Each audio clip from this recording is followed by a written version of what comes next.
বন্ধুদিকে ডাকি বলতেছেন, ইয়া আইয়ুহাল্লাযিনা আমানু উদখুলু ফিস সিলমি কাফা, ও আমার বন্ধুরা তোমরা সবাই একসাথে ইসলামের মধ্যে প্রবেশ করো। আল্লাহু আকবার। ওয়ালা তামুতুন্না ইল্লা ওয়া আনতুম মুসলিমুন। আল্লাহ অন্য আয়াতে বলতেছেন, আমার ইমানদার বান্দারা তোমরা চাইও মুসলমান হওয়া ব্যতীত মৃত্যুবরণ করিও। শুধু আমার উপর ঈমান আনছো ভালো কথা, এবার আমল করে দেখাও তুমি কতটা ঈমানদার। আপনি যদি আমল করে দেখাতে পারেন তাহলে আপনি মুসলমান। এবার মুসলমান থেকে আপনি প্রথমে ঈমানদার হলেন, এরপর আল্লাহ ডাক দিয়ে আপনাকে মুসলমান বানাইছে। মুসলমান হলেন, এবার আল্লাহ বলতেছে, আমার বান্দারা তোমার উপর আরো কিছু কাজ আছে। কাজগুলো কি? কাজগুলো হচ্ছে, এবার তোমাকে আমি মুত্তাকি বানাবো।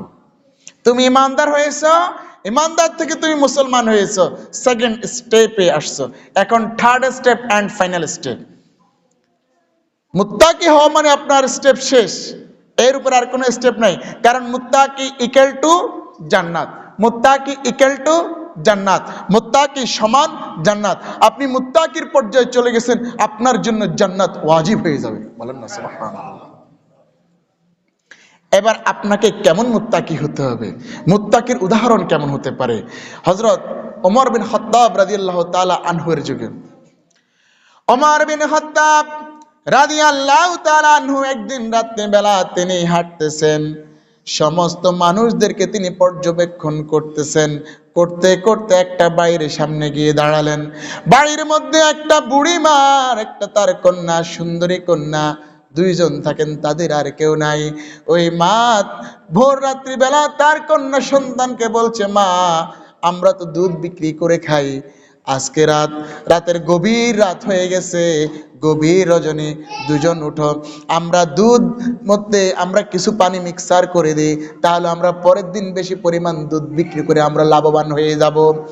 কন্যাটি বলে, আম্মা জান এই কাজ আমার পক্ষে করা সম্ভব নয়, কারণ ওমর বিন খাত্তাব রাদিয়াল্লাহু তাআলা আনহু ঘোষণা দিয়েছেন, যেই ব্যক্তি দুধের মধ্যে পানি মিক্সার করবে তাকে দণ্ডনীয় অপরাধে তাকে শাস্তি প্রদান করা হবে। মা তার কন্যাকে বলছে, ও কন্যা এখন গভীর রজনী, ওমর তো ঘুমিয়ে পড়ছে, ওমরের কোন সৈন্য সামন্ত আমাদের বাড়ির আশেপাশে নাই, কেউ দেখার সুযোগ নাই, আমরা দুধের মধ্যে পানি মিক্সার করে দিই, কেউ দেখবে না। তখন কন্যাটি বলছে, আম্মা জান আপনি বলছেন ওমর দেখছে না, ওমরের কোন সৈন্যও দেখছে না, কিন্তু ওমরের আল্লাহ রাব্বুল আলামিন তার শাজিম থেকে দেখছেন। সুবহানাল্লাহ। এই কথাগুলোই ওমর বিন খাত্তাব কান দিয়ে শুনলেন। শুনে পরের দিন সকালে কন্যা এবং তার মাকে ডাক দিলেন। ডাক দিয়ে তাদেরকে জিজ্ঞাসা করলেন, তুমি এমন কেন করেছ? তখন ওই কন্যা বলতেছে, ওমর বিন খাত্তাব আপনিও দেখলেন না, আপনার সৈন্যও দেখলো না, কিন্তু আমার আল্লাহ যিনি আমাকে সৃষ্টি করেছেন তিনি তো দেখবেন। আমি যদি দুধের মধ্যে পানি মিক্সার করি সেটা তো আমার আল্লাহ রাব্বুল আলামিন স্বয়ং দেখতে পাবেন। হযরত ওমর রাদিয়াল্লাহু তাআলা এই কন্যার ব্যাপারে ওনার সন্তানদের কাছে গেলেন, গিয়ে বলেন, আব্বারা আমি তোমাদের জন্য একটা মেয়ে নির্ধারণ করছি, বিবাহ করবা। ওনার এক পুত্র রাজি হলেন, ওই পুত্রকে এই কন্যাটা বিবাহ দান করলেন। বলেন না সুবহানাল্লাহ। ইতিহাস হযরত ওমর বিন আব্দুল আজিজ, ওমর বিন আব্দুল আজিজ যাকে আমরা ইসলামের ইতিহাসে পঞ্চম খলিফা হিসাবে নির্ধারণ করে থাকি, এই ওমর বিন আব্দুল আজিজ এই বংশধর থেকে, এই কন্যার ওরস থেকে আসছে। বলেন না সুবহানাল্লাহ। তাহলে তাকওয়া জিনিসটা হচ্ছে, এবার বলতে পারেন রমজানে তাকওয়ার বিষয়টা কেন আলোচনা হয়? কারণ আপনি রমজানের রোজা রেখেছেন, আপনি নামাজ পড়তে আসেন, আপনাকে আমরা দেখতে পাই, ঠিক না বেঠিক? আশেপাশে মানুষ দেখতে পায়, ঠিক না বেঠিক? অনেকে মসজিদে আসে, আল্লাহ আমি যদি মসজিদে না যাই, বুড়া হয়ে গেছি, আমার আশেপাশে বন্ধুরা কি বলবে, আমার সামাজিক স্ট্যাটাস নষ্ট হয়ে যেতে পারে, এই জন্য অনেক সময় এই কল্পনা থেকেও মসজিদে আসা হয়, ঠিক না বেঠিক? কিন্তু আপনি রোজা আপনি রেখেছেন, কেউ দেখেছে? আপনি রোজা রাখেন না, কেউ কি জেনেছে? সুযোগ আছে? জানার সুযোগ না, এটা শুধু আপনি জানেন আর আমার আল্লাহ জানে। পৃথিবীর কারো পক্ষে জানা সম্ভব নয়। আপনি ইচ্ছে করলেই তো আপনি পানি পান করতে পারেন, ইচ্ছে করলেই তো আপনি খাবার খেতে পারেন, আপনি কেন খান না? এমনকি আপনার সামনে যখন ইফতার সামনে দেওয়া হয়, রকমারি ইফতার, বাহারি ইফতার খেতে মন চায়, জিহ্বায় পানি চলে আসে, আপনি তো ওই যে আজান দেওয়ার সময় হওয়ার আগে এক চিমড়িও খান না, ঠিক না বেটে? এটাই হচ্ছে আপনাকে তাকওয়া প্র্যাকটিস করার একটা মাধ্যম। এই তাকওয়ার অর্থ হচ্ছে আপনাকে এই মাসে তাকওয়াটা কেন ব্যবহার করা হয়। এই মাস হচ্ছে মানুষ আমাদের যখন পেটে খাবার থাকে না আমরা দুর্বল হয়ে যাই, ঠিক না বেঠিক? কি হয়ে যায়? দুর্বল হয়ে যায়। দুর্বল হয়ে গেলে সাধারণত মানুষ আপনার গুনাহের কাজ করার জন্য তার শক্তি কাজ করে না। আরেকটা বিষয় হচ্ছে রমজান আসার সাথে সাথে আল্লাহ রাব্বুল আলামিন শয়তান এবং খারাপ জিনগুলোকে বন্দী করে ফেলেছেন। এই কারণে আপনার মনে কূপ প্ররোচনা দেওয়ার শয়তান নেই। এখন বলেন যে হুজুর এরপর তো আমরা কিছু কিছু গুনাহ করে ফেলি।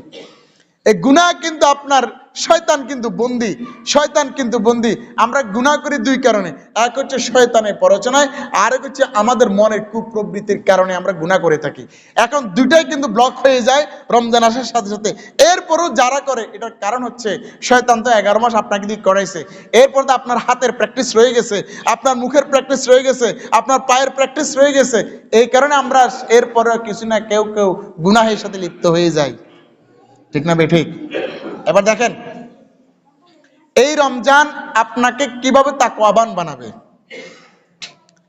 কুতিবা আল্লাহ ফরজ করেছেন, ওখানে আলাইকুম একটা শব্দ আছে, আলাইকুম। আলাইকুম তাফসিরে এসেছে আলা মানে উপরে, কুম মানে তোমাদের উপরে। তোমাদের উপর ফরজ করা হয়েছে, তোমাদের উপর ফরজ করা হয়েছে। আল্লাহ স্পেসিফিক বলে নাই তোমার পেটের উপর রোজা ফরজ করা হয়েছে, তোমার মুখের উপর রোজা ফরজ করা হয়েছে যে আপনি খাবেন না, আপনি পান করবেন না।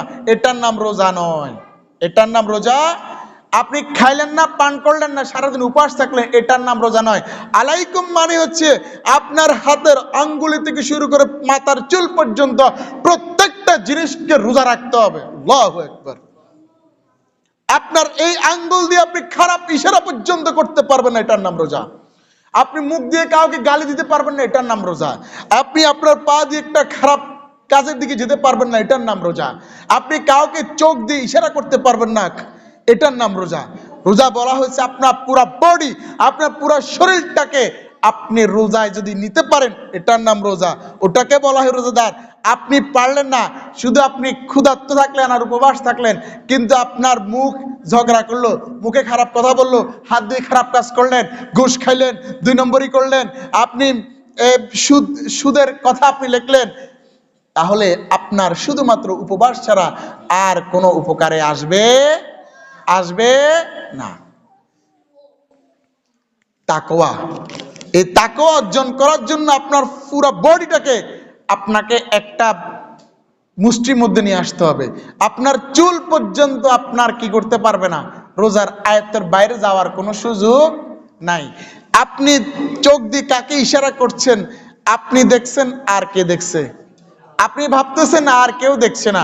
আপনি একটা কালো চশমা পরে হুন্ডা চালিয়ে যাচ্ছেন, রমজানের রোজা রাখছেন, পাশ দিয়ে আমার বোনেরা যাচ্ছে, আপনি তাকিয়ে তাকিয়ে দেখতেছেন, ভাবছেন আমি তো রোজাদার, পিছনে যিনি বসে সেও দেখে না, আমি কালো চশমা আমি না দেখি, আর তো কেউ দেখে না। কেউ দেখে না, দেখে না, দেখে না। তাকওয়া মানে হচ্ছে আপনার চোখটা পর্যন্ত আপনার অবনত হয়ে যাবে আল্লাহর জন্য, আপনার হাতের আঙ্গুলগুলো আল্লাহকে সন্তুষ্ট করার জন্য অবনত হয়ে যাবে। আপনার আঙ্গুল দিয়ে আপনি কাউকে খারাপ কোনো নিদর্শন, খারাপ কোনো ইশারা করতে পারবেন না, এটার নাম রোজা। আপনার পায়ের আঙ্গুল দিয়ে, পা দিয়ে আপনি খারাপ কোনো কাজের সাথে সম্পৃক্ত হতে পারবেন না, এটার নাম রোজা। আল্লাহু আকবার। তাকওয়ার উদাহরণ দিতে গিয়ে আল্লাহ রাসূল সাল্লাল্লাহু আলাইহি সাল্লামের এক সাহাবীর ঘটনা চলে আসে। তাবুক যুদ্ধে আল্লাহর হাবিব সাল্লাল্লাহু আলাইহি সাল্লাম সমস্ত সাহাবীদেরকে নিয়ে তিনি তাবুক যুদ্ধে যাচ্ছেন। এক সাহাবী তার স্ত্রীর জন্য আরেক সাহাবীর কাছে রেখে গেলেন, বললেন বন্ধু তুমি তো যুদ্ধে যাচ্ছ না, তুমি আমার ওয়াইফের বাজার সাজারগুলো একটু করে দিও, ও রক্ষণাবেক্ষণের দায়িত্ব তোমাকে দিয়ে গেলাম, তোমার উপর আমি আমানত রেখে গেলাম। আমি যুদ্ধের ময়দানে চলে যাচ্ছি রাসূলের সাথে। তাবুক যুদ্ধে চলে গেল ওই সাহাবী, মনে শয়তানি আসলো, একদিন 2 দিন 3 দিন পরে বাজার করে দে, বাজারে যে আসা যাওয়া করে, ওই সাহাবীর স্ত্রীর কাছে আসা যাওয়ার কারণে শয়তানের প্ররোচনায় পরিচিত হয়ে ওই সাহাবী বন্ধুর স্ত্রীর হাতটা ধরেছে গুনাহে কৃপ্ত হওয়ার জন্য। সাথে সাথে ওই সাহাবীর স্ত্রী বলল, ইত্তাকুল্লাহ, আল্লাহকে ভয় করো, ইত্তাকুল্লাহ, আল্লাহকে ভয় করো। এই কথা বলার সাথে সাথে সাহাবী হাতটা ছেড়ে দিল। সাহাবীর অন্তরে ভয় এসে গেল, আল্লাহ আমি কি করলাম, আল্লাহ আমি কি করলাম, আমি তো গুনাহ করে ফেলেছি। তিনি এই গুনাহ থেকে তওবা করার জন্য মদিনা ছেড়ে তিনি জঙ্গলে চলে গেলেন, পাহাড়ে চলে গেলেন। তিনি জঙ্গল থেকে মদিনার বাজারে আসেন না। তাবুক যুদ্ধ শেষ, তাবুক যুদ্ধ শেষে রাসূল সাল্লাল্লাহু আলাইহি সাল্লাম সমস্ত সাহাবীকে নিয়ে তিনি যখন মদিনায় প্রবেশ করলেন, মদিনায় এসে তিনি সাহাবীদের খোঁজ খবর নিতে গিয়ে ওই সাহাবীর খবর নিলেন। জিজ্ঞাসা করলেন, আমার ওই প্রিয় সাহাবীটা কই, যাকে আমি দেখছি না, যে আমার পিছনে নামাজ পড়ে, আমার ওই সাহাবীটা কই? তখন অন্য অন্য সাহাবীরা বলছে, এই সাহাবী যে আজকে অনেক দিন ধরে কোথায় গেছে আমরা কেউ জানি না। তখন ওই সাহাবীর স্ত্রী বলল, ইয়া রাসূলুল্লাহ সাল্লাল্লাহু আলাইহি সাল্লাম, সে এমন একটা অপরাধ করেছে, অপরাধ করার কারণে আমি তাকে বলেছি আল্লাহকে ভয় করো। এরপর যে সে মদিনার বাজার থেকে চলে গেছে, জঙ্গলে চলে গেছে, সে আজ পর্যন্ত মদিনার বাজারে আসতেছে না। ওই সাহাবী জঙ্গলে গিয়ে, পাহাড়ে পর্বতে গিয়ে আল্লাহর কাছে তওবা করতে করতে শেষ। সেই বলতেছে, আল্লাহ যতক্ষণ পর্যন্ত আমার গুনাহ ক্ষমা না হবে, আমার তওবা কবুল না হবে, আপনি অবশ্যই আপনার রাসূলকে জানিয়ে দিবেন। আপনার রাসূলকে জানিয়ে দেওয়ার পর আমার তওবা কবুল হলে আমি মদিনার বাজারে আসব।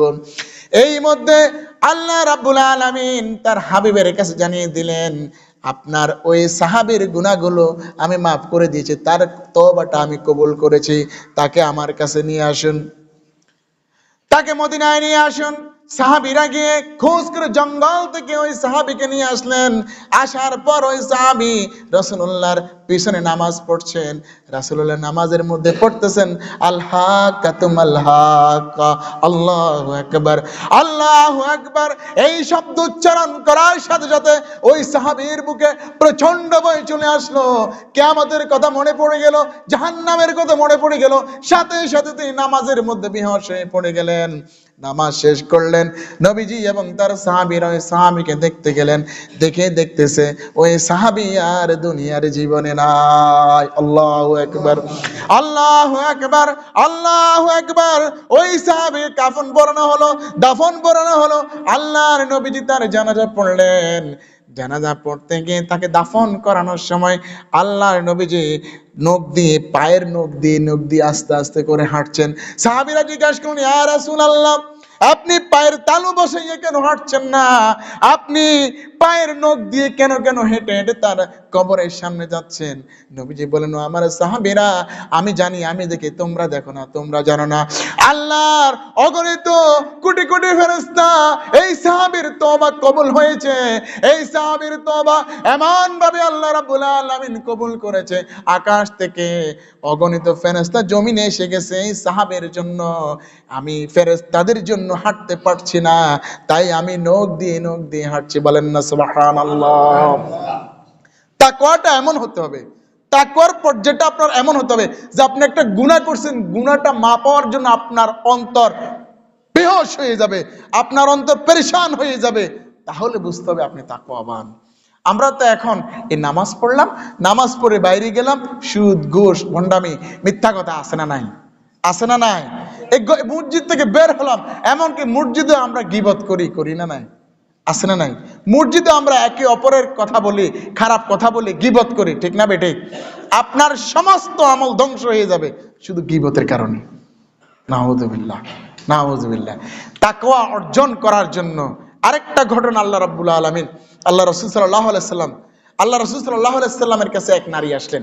এসে বলছেন, ইয়া রাসূলুল্লাহ, আমি জেনা করেছি, জেনার গুনাহ করেছি, এখন আমাকে আপনি কোরআন থেকে শাস্তি দেন। রাসূলুল্লাহ বলেন, তুমি জেনা করেছো, তোমার গর্ভে কি কোনো সন্তান আছে? বলে, হ্যাঁ, আমি গর্ভবতী হয়ে গেছি। ওই সন্তানটা ভূমিষ্ঠ হোক, এরপর আমার কাছে এসো। সন্তান ভূমিষ্ঠ হওয়ার পরে নবীজির কাছে আবার আসলেন। নবীজি বললেন, এই সন্তানকে 2 বছর দুধ পান করাও, যখন বাচ্চা নিজে খেতে পারবে তখন আমার কাছে এসো। এই মহিলা চলে গেলেন সন্তান দুধ পান শেষে 2 বছর শেষে সন্তানকে রেখে একটা খাবার তার হাতে দিয়ে তিনি নবীজির কাছে আসলেন। এসে বললেন, ইয়া রাসূলুল্লাহ, এখন আমার সন্তান খাবার উপযোগী হয়ে গেছে, আমাকে শাস্তি দেন। নবীজি তাকে শাস্তি দিলেন, তাকে পাথর নিক্ষেপ করে হত্যা করা। পাথর নিক্ষেপ করতে গিয়ে পাথর